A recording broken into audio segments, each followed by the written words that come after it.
ফুলিয়ায় বিজেপির বুথ সভাপতি আক্রান্ত, মাথা ফাটিয়ে দেওয়া হলো এক বিজেপি কর্মীর। প্রতিবাদে পুলিশ ফাঁড়ি ঘেরাও বিজেপির। নির্বাচনের শেষের দিকে নদিয়ার শান্তিপুর থানার ফুলিয়া বেলেমাঠের বিজেপির বুথ সভাপতি আক্রান্ত হলেন।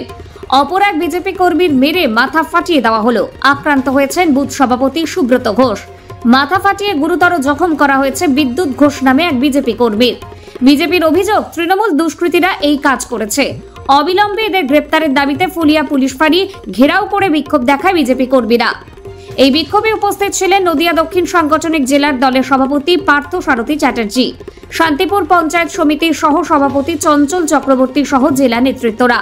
কয়েকশো বিজেপি কর্মী ফুলিয়া ফাঁড়ি ঘেরাও করে গ্রেপ্তারের দাবি জানাতে থাকে।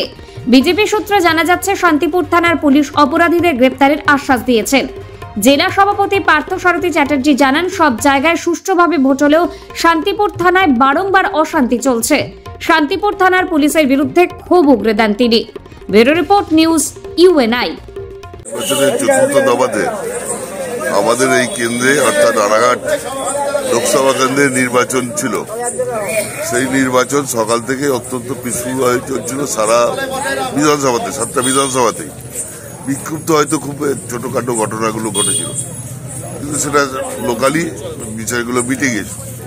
কিন্তু অদ্ভুতভাবে দেখলাম এই শান্তিপুর থানার অন্তর্গত শান্তিপুর বিধানসভা, রানাঘাট উত্তর পশ্চিম বিধানসভা, এই বিধানসভা এই শান্তিপুর থানার অন্তর্গত এই দুটো বিধানসভাতে জঘন্যতম ভাবে আমাদের দুই কার্যকর্তাকে, একটা বুথ সভাপতি আমাদের বিদ্যুৎ ঘোষ এবং সুব্রত ঘোষ আমাদের প্রফুল্লনগরে, তাকে মানে অত্যন্ত জঘন্যভাবে তাকে আঘাত করলো। আমাদের টেন্ট ভেঙে দিল। এখানকার প্রধান, তার নেতৃত্বে, নবলার প্রধানের নেতৃত্বে আমাদের টেন্ট ভেঙে দিল। এবং যেভাবে বিদ্যুৎ ঘোষকে বাস দিয়ে মাথায় আঘাত করা হয়েছে, হেড ইঞ্জুরি হয়েছে, এবং তার পাশাপাশি অপূর্ব সেন, সে এসে যদি না ঠাকাতো তাহলে হয়তো বিদ্যুৎ ঘোষকে আজকে আমরা পেতাম না, স্পট ডেথ হয়ে যেত। এরকম জঘন্যতম ঘটনা ঘটার পর থানা এখনো নিশ্চুপ হয়ে আছে। পাশাপাশি আমরা যে আশঙ্কাটা করি, এবং এর আগেও আমরা শান্তিপুর থানাকে জানিয়েছি, প্রতিটা নির্বাচনের ক্ষেত্রে আমাদের বেল ওয়ানের যে ইয়েটা গভারচর আর বেল 2, এই যে মিউনিসিপালিটি লাগোয়া যে বুথগুলো, তার উপর অত্যাচার হয়। নির্বাচন শেষ হয়ে গেছে, নির্বাচন পিসফুল হয়েছে, কিন্তু বাড়িতে গিয়ে থ্রেট করছে। এই কাজটা, আমাদের কথা হচ্ছে, এই কাজটা শুধুমাত্র শান্তিপুর থানা হবে কেন?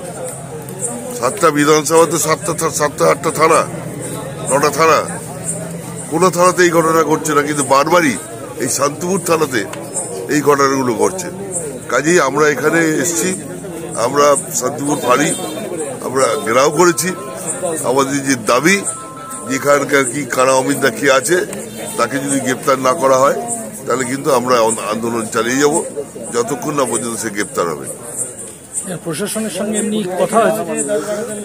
প্রশাসনের সঙ্গে কথা বলতে, মানে আউটপোস্টের যিনি আধিকারিক আছেন তার সঙ্গে কথা হয়েছে। তাদের সেই যে ভাষা, সে একই ভাষায় দেখছি আমরা ইয়ে করব। এখন আমরা তো আস্থা রাখতে পারছি না, কারণ এই শান্তিপুর থানা পঞ্চায়েত নির্বাচন আমাদের সঙ্গে যে ব্যবহার করেছিল, এই শান্তিপুর থানা বিধানসভা নির্বাচনের ঠিক পরবর্তী ঘটনা, মানে নির্বাচনের আমাদের ভোট গণনার পরবর্তী ঘটনা, যেভাবে আমরা দেখেছিলাম বিভিন্ন জায়গাতে, তাদের এদের উপর তো আস্থা রাখতে পারছি আমরা। সেই জন্যই আমরা চাই যে যতক্ষণ না পর্যন্ত গ্রেফতার হবে ততক্ষণ আমরা আন্দোলন চালিয়ে যাবো।